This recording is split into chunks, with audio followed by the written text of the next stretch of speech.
first get started in what is a signature? How does it work? Are we using DocuSign here in Bitcoin Core? What's going on?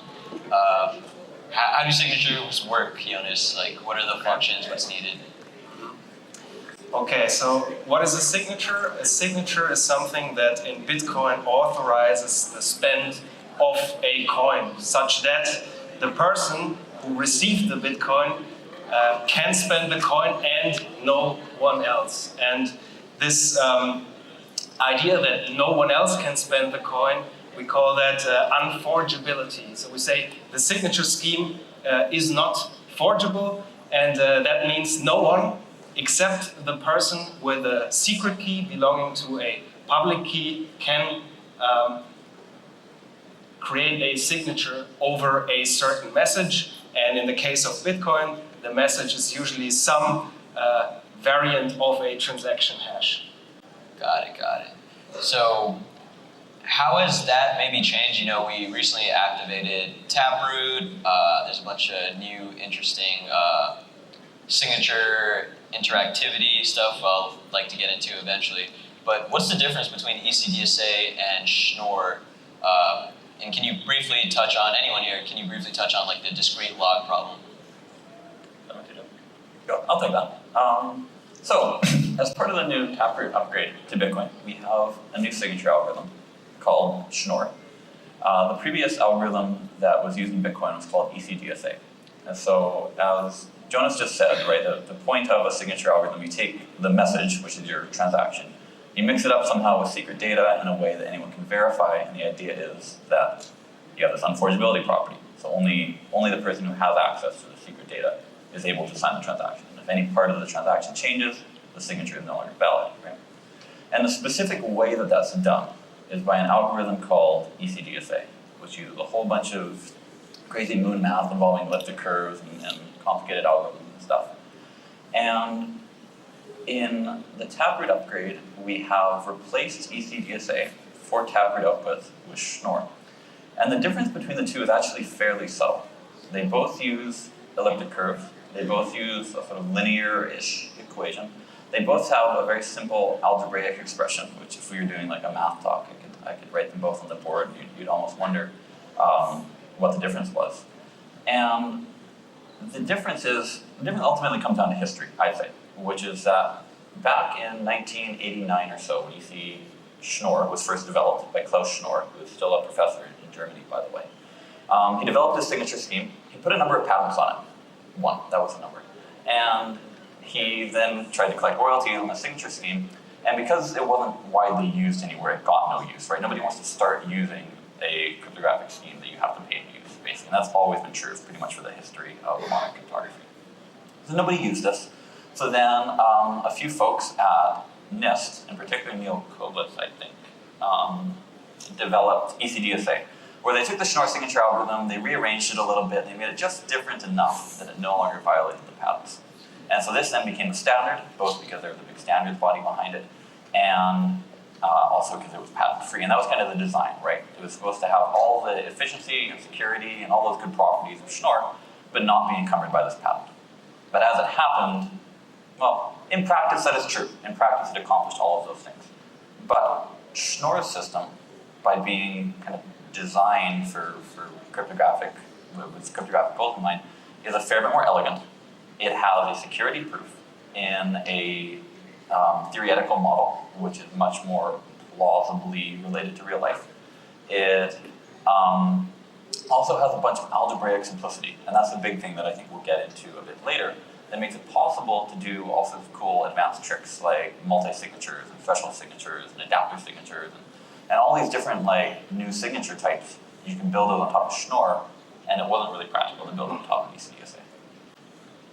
So what is the difference between multi-signature and threshold signature?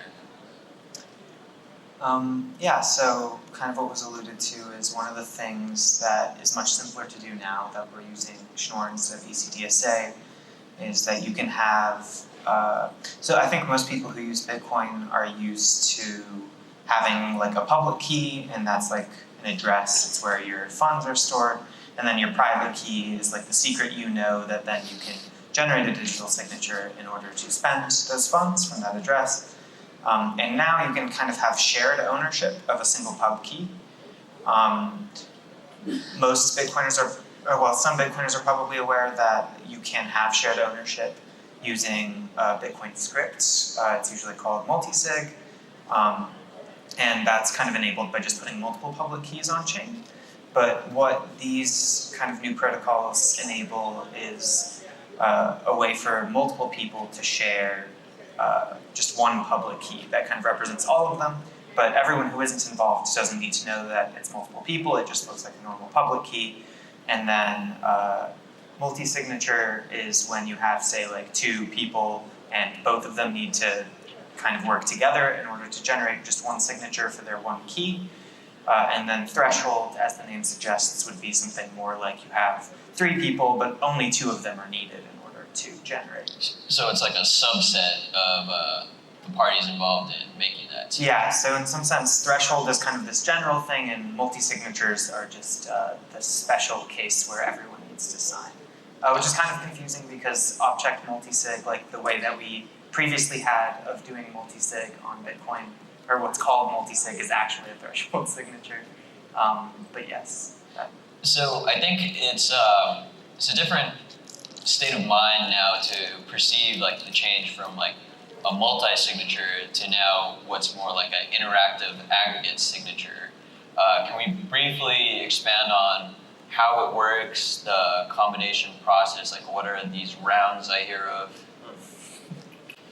So right now in Bitcoin, if you want to create a multi-signature, you use a check multisig opcode, or in the Taproot world, how it's called, check sig add.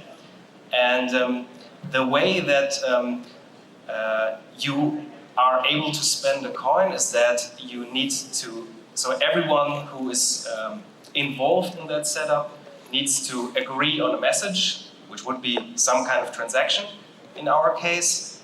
And then they just sign with their secret key and send the signature to some person that will aggregate the signatures and then broadcast the transaction to the Bitcoin network, for example.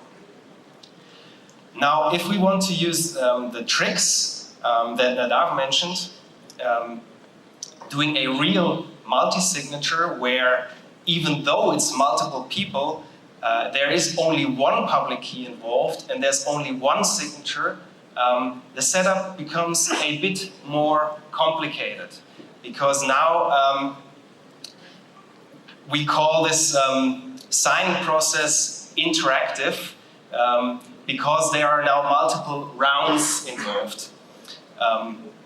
Which means that the potential signers first send some data around, then they receive the message, and then they sign, and this way we have like a 2-step process, you could say, in order to create a multi-signature. So are there some challenges, I guess, like if I had like a key in a safe, or do they need to all be online, like in certain instances, like how does this like look for like the average person? Yeah, there are some challenges definitely, which is why when designing these things, we try to remove these challenges as much as possible, but unfortunately they cannot be removed entirely in our universe and our laws of nature as far as we know. So just yesterday we published a Bitcoin improvement proposal draft on the Bitcoin mailing list that contains a standard for how to create these multi-signatures. It's a 2-round variant as kind of the state-of-the-art research that we did. Previously it was 3 rounds, and it tries to explain all the different footguns. There aren't that many, but you still need to understand, if you want to implement this, I'm not talking about users or anything, I'm talking about implementers of this specification. There are a few things that you need to be absolutely aware of. You need to read certain parts of this Bitcoin improvement proposal. I think if you boil it down, it's just 2 or 3 things. But if you follow them, you will be able to create a Schnorr signature, so a signature for a transaction that spends a taproot output. Got it, got it. So what are some attacks? You know, I heard this thing called rogue key attack, or some guy named Wagner, like what is? All right, yeah. Yeah, I'll take the rogue key one, and then I'm All right. gonna make you talk about Wagner. That's the hard one to explain.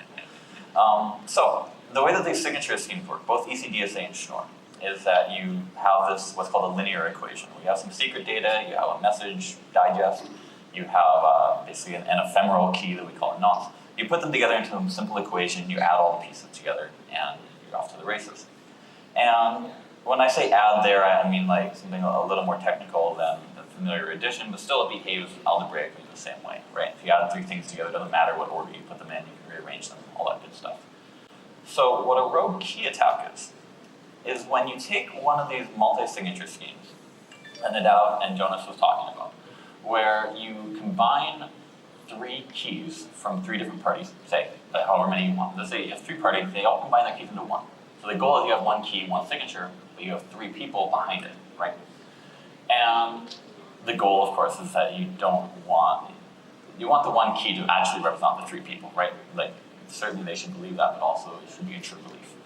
So what you can do during setup, if you're participating in this, say that we want to do like Vivek and me and Jonas, we're all doing one of these setups. And the idea is that we would each throw a key in the pot, we would add them all together, and then we'd have our combined key. And then later when we're signing, we would each do a signature, we'd add the signatures together, and then we get a single signature. And we actually have to do that in 2 stages, right? We throw some nonces in the pot, add them up, throw some signatures in the pot, add them up. Everything's great. The rogue key attack is where what I can do instead is I can wait for both Vivek and Jonas to give me their keys. And then what I do is I make a key, and then I subtract their keys from my key, and then I put that in the pot.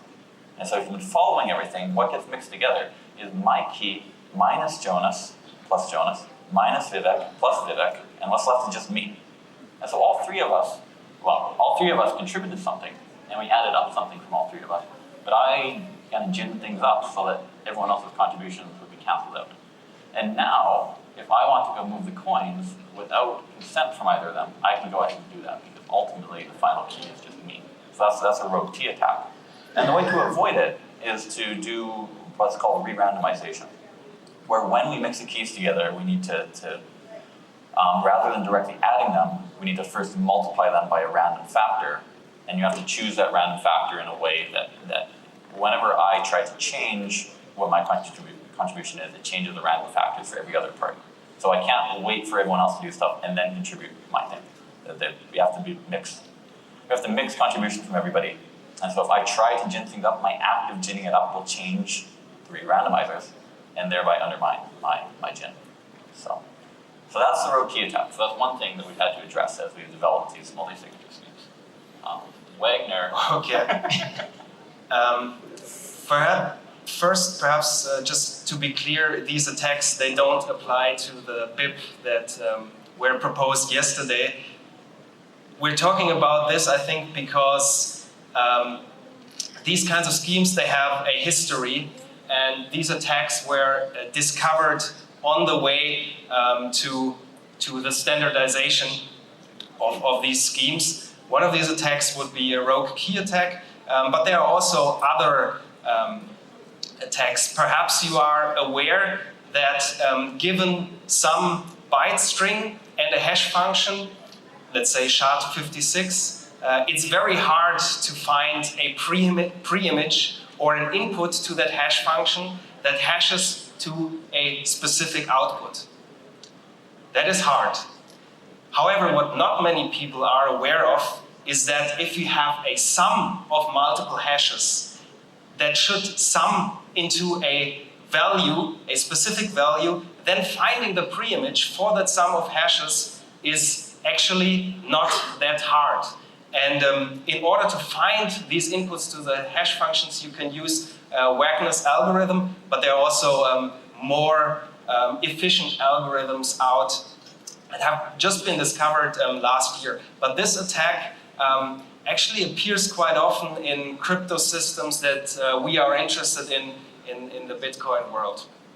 So I'm not sure if this is going to be helpful. This is a very technical thing.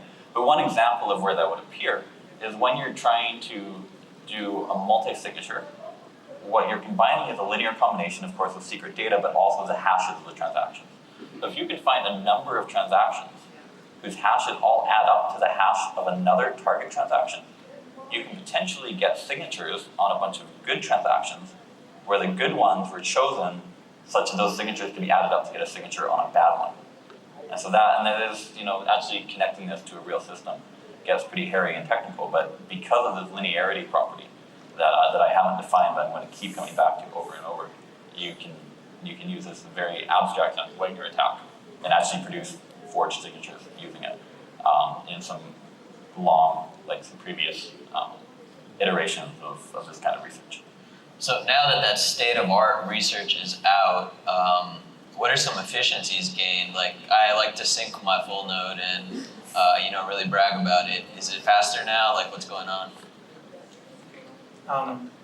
So it won't change past transactions, obviously. So the kind of current sync time isn't all that affected by Taproot, but new transactions, if people are using Taproot, are going to, Schnorr itself is just faster to verify already on its own by a little bit, but then with kind of the new standardization process, you can also now kind of aggregate a bunch of signatures that you want to verify together in a way that then you can verify them all at once in a way that's faster than verifying each signature individually, and that'll lead to, it will mean that as opposed to the universe in which we didn't implement Schnorr, we're faster than that universe in syncing. So I can essentially verify maybe one signature for a whole block or one signature for entire 15 multisig, something like that? Well, all of them do have to be Schnorr signatures. The people who are still using Ecdsa and DSA, you still have to verify each of those individually. But I believe, and I guess correct me if I'm wrong, that you can kind of just batch in as many of these Schnorr signatures that are using the same standard together and kind of get benefits that grow with the number of signatures that you're verifying at once. There are two pieces to that, just to clarify. So one is this notion of batch verification, where if you have a whole pile of signatures in a block and they're all Schnorr signatures, you can verify that much faster than just verifying each one in a row. And if you've got 3 or 4 of these, you can probably verify it twice as fast. And if you've got 1,000 of them, you could potentially verify it 8 or 10 times as fast. It's not a simple curve. I can just give you a multiplier, but it gets better the bigger your batches. The other cool thing, though, that we'll see with Schnorr signatures is because we can do this multisig kind of instructions, oftentimes you won't even have so many signatures to verify. And I think that's probably in practice where we're going to see the bulk of the savings is in the signatures that aren't even on the blockchain because they no longer need to be. Yeah. I think one of the more immediate applications of this multi-signature technology is opening and closing lightning channels, because there you are already in the setting where you have a 2 of 2, and the Lightning Network already is a very interactive and stateful process, very different to hardware wallet signing in your using your bank vault or whatever. And this would, I think, benefit Lightning quite a bit, because right now you need to write 2 public keys to the chain as well as 2 signatures when you want to close a Lightning channel. And with multi-signature schemes, you can reduce that to 1 public key, 1 signature, which would make it cheaper to use Lightning. Are there any other cool applications with these? I know Nadav works on DLCs. I know there's also a pre-image or hash reuse along the path. What's possible now? So one really exciting application that is made much easier by Schnorr signatures is a variant that I believe Andrew came up with called adapter signatures. Oh, yes. And they kind of allow you to, say, bake in some more logic into your signatures than just kind of saying, like, yes, this person can spend this. You can kind of make it a bit more complicated. So essentially what DLCs do is we utilize adapter signatures in order to make Bitcoin payments that pay different amounts depending on what, say, an oracle says happened in the real world. So say, like, if someone won an election or something like this, then there might have been multiple candidates. People can put money into a Bitcoin address that will pay to a different person depending on who wins that election, or all sorts of variants on this kind of thing. And I believe this also affects Lightning. You can essentially perform Lightning routing in a much better way than previously, or than currently is done, using these adapter signatures. And one of the main benefits of this is that you don't have to use Bitcoin's native scripting language. You kind of bake it all into the math of the signature itself, and it all kind of just looks like normal signature activity on-chain, but it kind of makes it so that only the people who need to know kind of do the math and do all of the contract logic and everything else. Really, you only use the Bitcoin blockchain for the actual transfer of funds, which is what it's best at. Yeah. So one thing that we've been dancing around through a lot of this conversation is that there's not just a scalability benefit here, that there's a privacy benefit as well. So one place that the privacy comes from is just from using multisigs directly. That already gives you a privacy benefit if you've got one key that potentially represents multiple people and potentially represents some complicated policy where it could be a threshold or some other arbitrary set of signers. In the Lightning case, things get a lot more interesting because, as you say, with these adaptive signature constructions, you're able to start embedding some kind of non-trivial logic into the signatures themselves.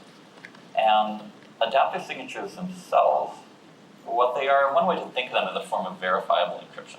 And what I mean by that is that I can take a signature, I can encrypt it in some way where I can prove that the data that I'm encrypting satisfies some algebraic properties that let me hook it into some other crypto system somewhere or something. So ordinarily the point of encryption, right, is that you basically completely scramble your data. And if the idea is that the intended recipient can decrypt it and get the data out, but until they do the decryption, if they don't have a decrypting key, there's nothing they can't even tell that it is encrypted data, right? It could just be noise. With verifiable encryption, you can provide some more substance to that. So in particular, when you are using the Lightning Network, the way that your payment channels work is, the way that Lightning works is you're actually chaining multiple payment channels off of each other, and you have these paths of the Lightning Network, and you're routing money through all this.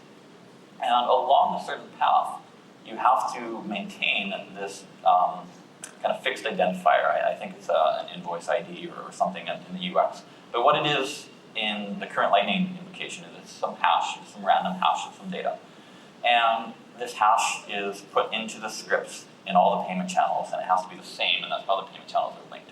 The idea is that when you update one payment channel, it causes the pre-image of that hash to be revealed, and the revelation can then be used in the previous payment channel, which then, and every one before that. With adaptive signatures, rather than using script to require that your signature has to come along with revealing this hash pre-image, right? You can use this form of verifiable encryption. You can say by signing, you can say my signature itself is an encryption key, or a decryption key, more importantly, it's both. So by signing this update to this payment channel, I am now revealing a decryption key in the form of a signature. And that decryption key can be used to reveal some secret data, which I can then take and use in the previous payment channel and chain it forward. And even cooler is that you can actually re-randomize it at each step. So now, rather than having a whole path where you have the same random ID in each one that somebody who had a God's eye view of the network could tell that it was all one path, you now have this re-randomization where even the people in the path itself might not know where it starts and where it ends, because there's re-randomization happening at the hop after them and the hop before them. So there's a privacy benefit there, even within the Lightning Network. So Interesting. Pretty cool. So we have about 15 minutes left, and I'd definitely like to discuss scriptless scripts, multisig DN, or perhaps even CISA. And then there's a recent paper put out, and also some libraries from Jesse Posner regarding a threshold scheme called Frost. So let's try to rush through this. Well, scriptless scripts generally refers to the use of adapter signatures, so I think we covered that one. So, well, I have 1 more minute. Okay, yeah, I'll be quick though, I promise. Yeah. I was that on another panel a couple weeks ago, and I gave a 28-minute answer to the question, how long have you been writing software? So, but I'll try not to do that. That's right, I'm doing it now. To finish my spiel about adapter signatures. So adapter signatures give you this verifiable encryption property, which you can use in the Lightning Network just to feed data through there. But what you can also do is encrypt other signatures, for example. So you can do arbitrary forms of atomic swaps and stuff, where you have, say, 2 transactions on 2 different blockchains, for example, and you want to swap, right? Trying to trade some Bitcoin for something worthless, right? And the worthless thing has its own chain, right? That they do usually. And so you want to do this swap fairly, right? You don't want one person to give their money away and then the others just take it and then walk away. So the way that you do this is you set things up so that when the first person signs to take their money, that signature then decrypts a signature that gives the other asset away on the other side. So you get this atomicity in that form. Another more general application of this would be something called a zero-knowledge contingent payment. ZKCP, thank you. Where what you are encrypting, rather than being another signature or something, is basically some arbitrary piece of data, and you provide this extra object called a zero-knowledge proof. And a zero-knowledge proof is a very general, very powerful cryptographic object, which are they're very slow to create. They have weird security models. Like there's lots of questionable things about zero-knowledge proof. But the cool thing is we don't put them on the blockchain, and we don't need them for long. They're kind of an ephemeral thing here. So what I could do is, supposing, say, that try to come up with a non-contrived example, right? I have some satellite imagery, okay, and I claim that I found some oil deposits, okay, and I'm trying to sell those to Chevron. And I don't want to just give them the satellite images, because then they'll take it and run away. And for some reason, they're really into like high-tech, like bleeding-edge cryptography and want to play games with me, even though that's really not what they do. And so what I can do is I can take this satellite image, I can somehow describe the evidence of oil in a verifiable, computationally verifiable way, and produce a zero-knowledge proof. Well, I'll take the image, I'll encrypt it, I'll produce a zero-knowledge proof that what I encrypted is a satellite image which satisfies these criteria, which Chevron agrees actually indicates evidence of oil. And now we do a zero-knowledge contingent payment, where the 2 of us jointly create a transaction, where in order for them to take my money, I have to sign a transaction, and my signing of that transaction, well, I know it's going to give me the money because that's the transaction to give me money. My signing will then decrypt the image, which Chevron knows will be what they've expected. So we can execute a transaction that way, even if the 2 of us don't really trust each other, and even if like nobody should trust either of us, the zero-knowledge proof will step in there. So this general framework of playing games like this with adapter signatures is what we call scriptless scripts. Got it. So we're going to take a step back, actually. No more multisig DN. I think we got our ZKP crypto catnip out of the way. Let's take a bit more applicable thing. Like I know you and Tim Ruffing also work on half-ag, multisig 2. What are these advantages and efficiencies potentially gained for things like lightning gossip? Can you touch on this? From aggregation. You mean? Okay. I think would make first sense to distinguish what we call signature aggregation from multi-signatures or threshold signatures. And for us, the main distinction is that in multi-signatures or threshold signatures, you only have a single message. In the Bitcoin use case, that is dependent on the input. What they are doing is they really aggregate signatures, and this doesn't have privacy benefits, in general at least, but it has scalability benefits, because a big part of transactions right now are actually signatures. So we could try to aggregate these signatures into a smaller signature. And there we again basically distinguish two different types of schemes, mainly half aggregation and full aggregation. And full aggregation is a bit simpler to explain because that works by, or the output of the full signature aggregation algorithm is a single signature. So in an ideal world, every Bitcoin transaction would have a single signature. Unlike today, where there's a signature for every input, basically. But creating these signatures has similar interactivity properties than multi-signatures. So it's not so easy to do, and how to exactly do that is still an open research problem. For half aggregation, we don't get the benefits of having only a single signature in the end. We basically are only able to aggregate half of the original signatures together, but this process is non-interactive, so anyone can do that. And that would be something that could be added to Bitcoin consensus perhaps at some point in the future, but it may have also implications on protocols on top of the Bitcoin network, such as Lightning, because Lightning, at least right now, gossips a lot of signatures around to prove that nodes actually have open channels. And these signatures are just bare single signatures. So what could happen is that instead of each sending a single signature in order to do a single proof that a channel exists, some party, could be anyone, could just aggregate these signatures into a single half aggregated signature then in order to reduce the size of the messages that need to be sent around in the Lightning Network. Fascinating. Hopefully we'll get that sooner than later. All right, Nadav, what is Frost? Well, Frost is a specific proposal for threshold signatures on top of Schnorr. I believe it stands for flexible around optimized, what's the S? Assigning signatures. Something threshold. Oh, Schnorr threshold signatures. There we go.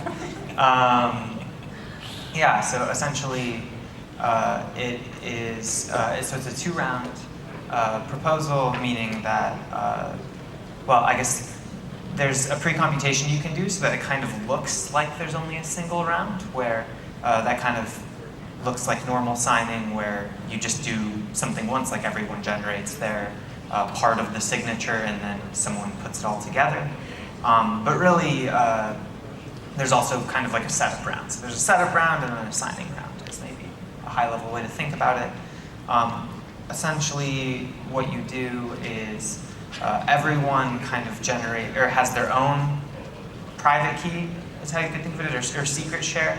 And then together they have one private key.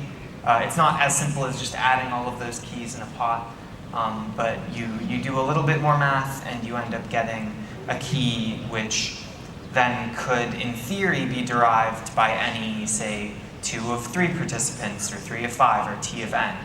But then rather than actually doing that, because you don't want people to just know what this private key is, because then they can sign for the group, so what you do instead is you collaboratively, any 2 of 3, or 3 of 5, or whatever threshold you want, of all of the people can get together and collaboratively generate each person generates a partial signature using their own secret share, and then it's all put together.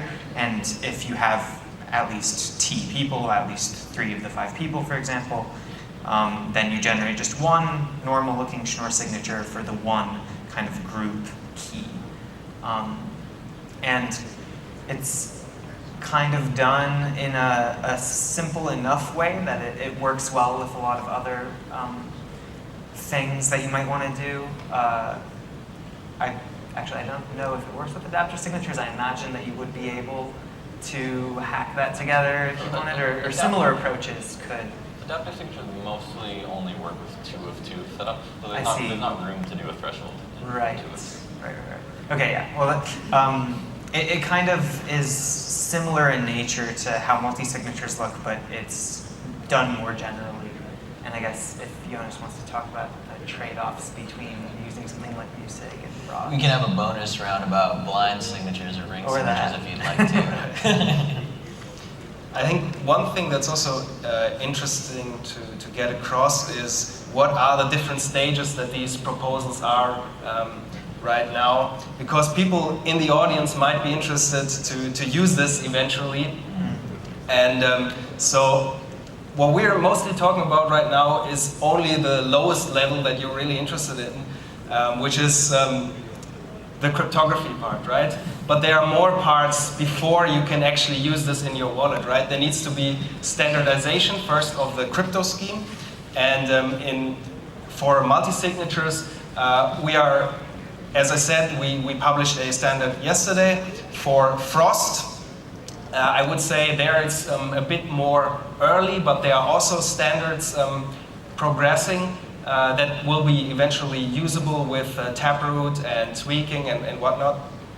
But then there is also the other layer of how does this integrate with wallets really, that you can have multiple wallets independently